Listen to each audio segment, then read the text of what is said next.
Hi everybody, and welcome back to Bedtime Stories with me, Kenny, where the parents can go ahead and take a break and the kids can get right to sleep.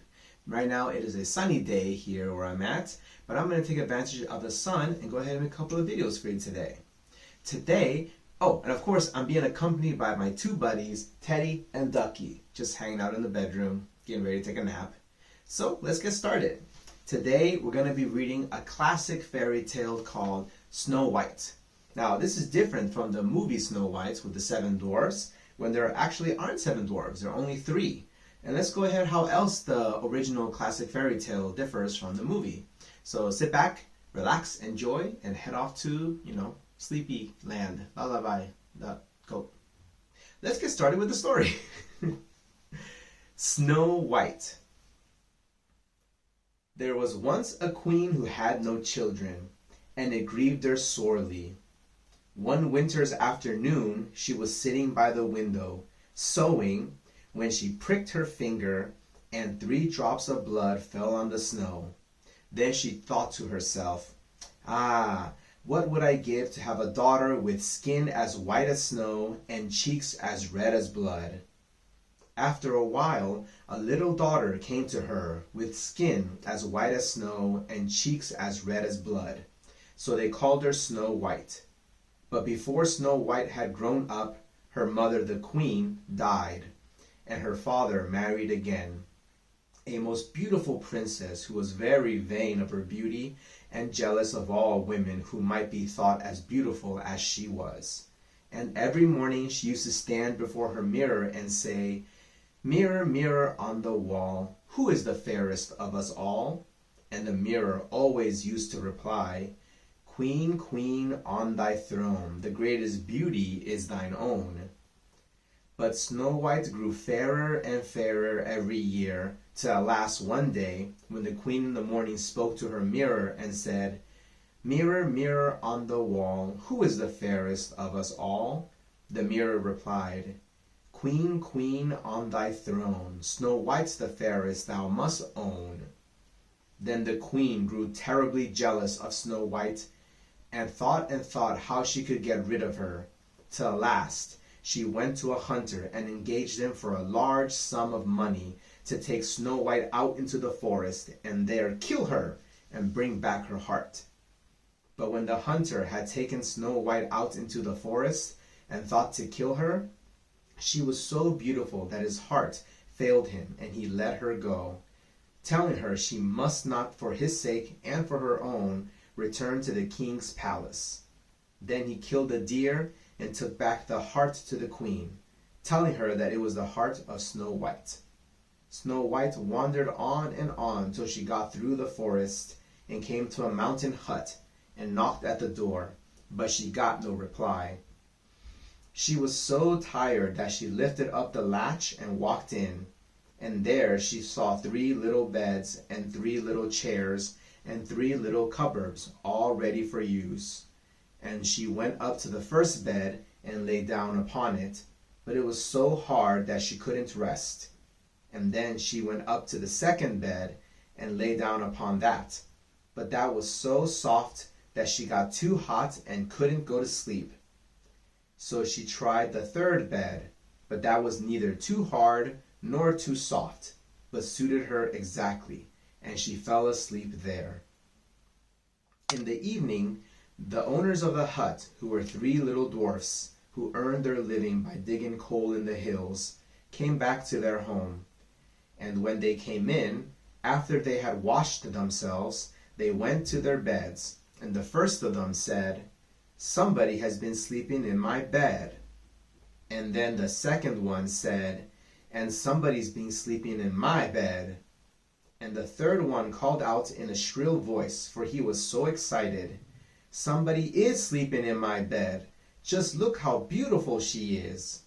So they waited till she woke up and asked her how she had come there. And she told them all that the hunter had said to her about the queen wanting to slay her. Then the dwarfs asked her if she would be willing to stay with them and keep house for them, and she said that she would be delighted. Next morning, the queen went up as usual to her mirror and called out, "Mirror, mirror on the wall, who is the fairest of us all? And the mirror answered as usual, Queen, queen, on thy throne, Snow White's the fairest thou must own. And the queen knew that Snow White had not been slain. So she sent for the hunter and made him confess that he had let Snow White go. And she made him search about beyond the forest, till at last he brought back word to her that Snow White was dwelling in a little hut on the hill with some coal miners. Then the queen dressed herself up like an old woman, and taking a poisoned comb with her, went back the next day to the hut where Snow White was living. Now the dwarfs had warned her not to open the door to anybody, lest evil might befall her, and she found it very lonesome keeping always within doors. When the queen, disguised as an old woman, came to the door of the house, she knocked upon it with her stick, but Snow White called out from within, Who is there? Go away! I must not let anybody come in. All right, answered the queen. If you can come to the window, we can have a little chat there, and I can show you my wares. So when Snow White came to the window, the queen said, Oh, what beautiful black hair! You ought to have a comb to bind it up. And she showed her the comb that she had brought with her. But Snow White said, I have no money. I cannot afford to buy so fine a comb. Then the queen said, That is no matter. Perhaps you have something golden that you can give me in exchange. And Snow White thought of a golden ring that her father had given to her, and offered to give it for the comb. The queen took it and gave Snow White the comb and bade her goodbye, and went back to the palace. Snow White lost no time in going to the mirror and binding up her hair and putting the comb into it. But it had scarcely been in her hair a few minutes when she fell down as if she were dead, and all the blood left her cheeks, and she was Snow White indeed. When the dwarfs came home that evening, they were surprised to find that the table was not spread for them, and looking about they soon found Snow White lying upon the ground as if she were dead. But one of them listened to her heart and said, She lives! She lives! And they began to consider what caused Snow White to fall into such a swoon. They soon found the comb, and when they took it out, Snow White soon opened her eyes and became as lively as she ever was before. Next morning, the queen went to the mirror on the wall and said to it, Mirror, mirror on the wall, who is the fairest of us all? Then the mirror said as before, Queen, queen, on thy throne, Snow White's the fairest thou must own. Then the queen knew that something had happened to the comb, and that Snow White was still alive. So she dressed herself once more as an old woman, and took with her a poisoned ribbon, and went to the hut of the three dwarfs. And when she got there, she knocked at the door, but Snow White called out, You cannot enter, I must not open the door. Then as before, the queen called out in reply, Then come to the window, and you can see my wares. When Snow White came to the window, the queen said, You are looking more beautiful than ever, but how unbecomingly you arrange your hair. Did you use that comb I gave you yesterday?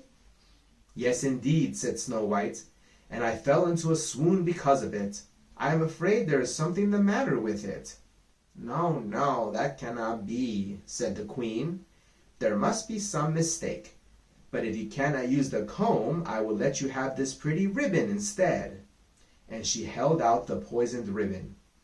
Snow White took it, and after the old woman, as she thought she was, had gone away, Snow White went to the mirror and tied up her hair with a piece of ribbon. But scarcely had she done so when she fell to the ground lifeless, and lay there as if she were dead. That evening the dwarfs came home and found Snow White lying on the ground as if dead, but soon discovered the poisoned ribbon and untied it. And almost as soon as this was done, Snow White revived again. Next morning, the queen went once more to the mirror on the wall and called out, Mirror, mirror on the wall, who is the fairest of us all? To which the mirror replied, without any change, Queen, queen, on thy throne, Snow White's the fairest thou must own. and the queen recognized that once again her plans had failed and Snow White was still alive. So she dressed herself once more and took with her a poisoned apple, which was so arranged that only one half of it was poisoned and the rest of it was left as before. And when the queen got to the hut of the dwarfs, she tried to open the door, but Snow White called out, "You can't come in." "Then I'll come to the window," said the queen. "Ah, you're the old lady that came twice before. You have not brought me good luck. Each time something has befallen me." But the queen said, "I do not know how that can be. I only brought you something for your hair. Perhaps you tied it too tight. To show you that I have no ill will against you, I have brought you this beautiful apple." "But my guardians," said Snow White, "told me that I must not take nothing more from you." "Oh, this is nothing to wear," said the queen. "This is something to eat. To show you that there can be no harm in it, I will take half of it myself, and you shall eat the other half." So she cut the apple in two and gave the poisoned half to Snow White. And the moment she had swallowed the first bite of it, she fell down dead. Then the queen slunk away and went back to the palace, and went at once to her chamber and addressed the mirror on the wall. "Mirror, mirror on the wall, who is the fairest of us all?" And this time the mirror answered as it used to, "Queen, queen, on thy throne, the greatest beauty is thine own." Then the queen knew that Snow White was dead at last, and that she was without a rival in beauty. When the dwarfs came home that night, they found Snow White lying upon the ground quite dead, and could not find out what had happened or how they could cure her. But though she seemed dead, Snow White kept her beautiful white skin and seemed more like a statue than a dead person. So the dwarfs had a glass coffer made and put Snow White in and locked it up. And she remained there for days and days without changing the slightest, looking oh so beautiful under the glass case. Now a great prince of the neighboring country happened to be hunting near the hill of the dwarfs, and called at their hut to get a glass of water. And when he came in, he found nobody there but Snow White lying in her crystal coffer. And he fell at once in love with her, and sat by her side till the dwarfs came home. And he asked them who she was. Then they told him her history, and he begged that he might carry the coffer away, so that he might always have her near him. At first they would not do so, but he showed how much he loved her, so that they at last yielded, and he called for his men to carry the coffer home to his palace. And when the men commenced carrying the coffer down the mountain, they jolted it so much that the piece of poisoned apple in Snow White's throat fell out, and she revived, and opened her eyes, and looked upon the prince who was riding by her side.